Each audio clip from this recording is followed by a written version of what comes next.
श्री गणेशाय नमः। ओम नमः शिवाय। ओम नमः शिवाय।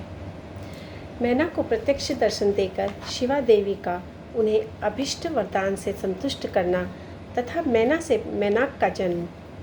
नारद जी ने पूछा, पिताजी, जब देवी दुर्गा अंतर ध्यान हो गई और देवगण अपने अपने धाम को चले गए, उसके बाद क्या हुआ?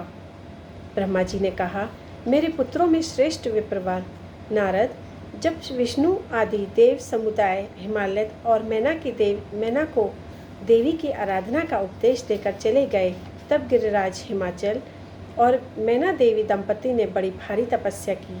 मैना आरंभ की वे दिन रात शंभु और शिवा का चिंतन करने लगी। अभियुक्त चित्त से नित्य उनकी सम्यक रीति से आराधना करने लगी। हिमवान की पत्नी मैना बड़ी प्रसन्नता से शिव सहित शिवा देवी की पूजा करने लगी। वे उन्हीं के संतोष के लिए सदा ब्राह्मणों को दान देती रहती थी। मन में संतान की कामना ले मैना चैत्र मास के आरंभ से लेकर 27 वर्षों तक प्रतिदिन 27 वर्षों तक प्रतिदिन तत्परता पूर्वक शिवा देवी की पूजा और आराधना में लगी रहीं। वे अष्टमी को उपवास करके नवमी को लड्डू, बलि सामग्री, पीठी, खीर, गंध पुष्प आदि देवी को भेंट करती थी। गंगा के किनारे औषधि प्रस्थ में उमा की मिट्टी की मूर्ति बनाकर नाना प्रकार की वस्तुएं समर्पित करके उनकी पूजा करती थी। मैना देवी कभी निराहार रहती, कभी व्रत के नियमों का पालन करती, कभी जल पीकर रहती और कभी हवा पीकर ही रह जाती। विशुद्ध तेज से दमकती हुई दीप्तिमती मैना ने प्रेम पूर्वक शिवा के चित्त लगाए 27 वर्ष व्यतीत कर दिए।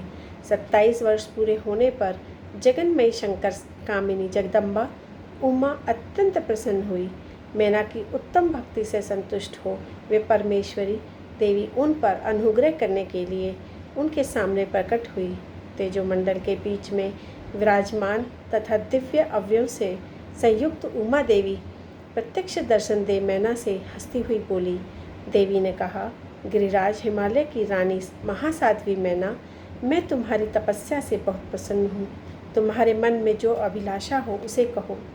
मैना, तुमने तपस्या, व्रत और समाधि के द्वारा जिस जिस वस्तु के लिए प्रार्थना की है वह सब मैं तुम्हें दूंगी। तब मैना ने प्रत्यक्ष प्रकट हुई कालिका देवी को देखकर प्रणाम किया और इस प्रकार कहा।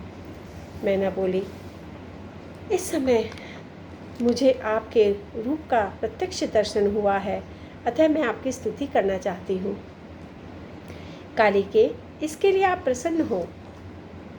ब्रह्मा जी कहते हैं, नारद, मैना के ऐसा करने पर सर्वमोहिनी कालिका देवी ने मन में अत्यंत प्रसन्न हो अपनी दोनों बाहों से खींचकर मैना को हृदय से लगा लिया।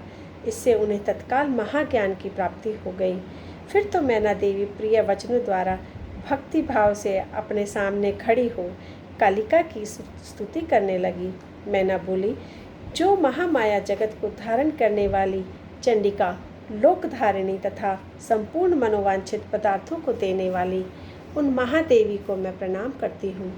जो नित्य आनंद प्रदान करने वाली माया, योग निद्रा, जगत जननी तथा सुंदर कमलों की माला से अलंकृत है, वह नित्य सिद्ध उमा देवी को मैं नमस्कार करती हूँ।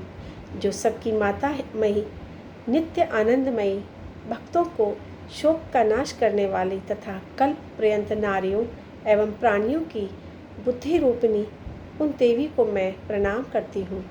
आप यतियों के अज्ञान में बंधन की नाश की हेतु भूता ब्रह्म विद्या है। फिर मुझ जैसी नारियों आपके प्रभाव का क्या वर्णन कर सकती हैं।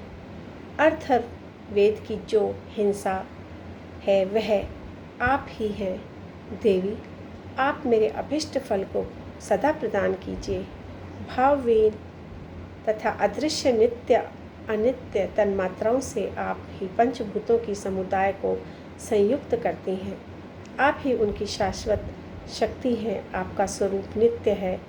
आप समय समय पर योग युक्त एवं समर्थ नारी के रूप में प्रकट होती हैं। आप ही जगत की योनि और आधार शक्ति हैं।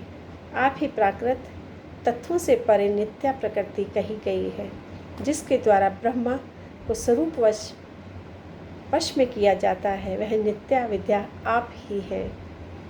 मात, आज मुझ पर प्रसन्न हुई। आप ही अग्नि के भीतर व्याघ्र उग्र दहे की शक्ति हैं। आप ही सूर्य किरणों में स्थित प्रकाशिका शक्ति, चंद्रमा में जो आदि का शक्ति है वह भी आप ही हैं। ऐसी आप चंडी देवी का मैं स्तवन कर और वंदन करती हूँ। आप स्त्रियों को बहुत प्रिय हैं। उद्धर्व वीरता ब्रह्मचारियों की ध्येयभूता नित्य ब्रह्म शक्ति भी आप ही हैं। आप संपूर्ण जगत की वांछा तथा श्री हरि की माया भी आप ही हैं, जो देवी इच्छानुसार रूप धारण करके सृष्टि पालन और संहारमयी हो उन कार्यों का संपादन करती हैं तथा ब्रह्मा विष्णु एवं रुद्र के शरीर की हेतुभूता वे आप ही हैं। देवी, आज आप मुझ पर प्रसन्न हो। आपको पुनः मेरा नमस्कार है। ब्रह्मा जी कहते हैं,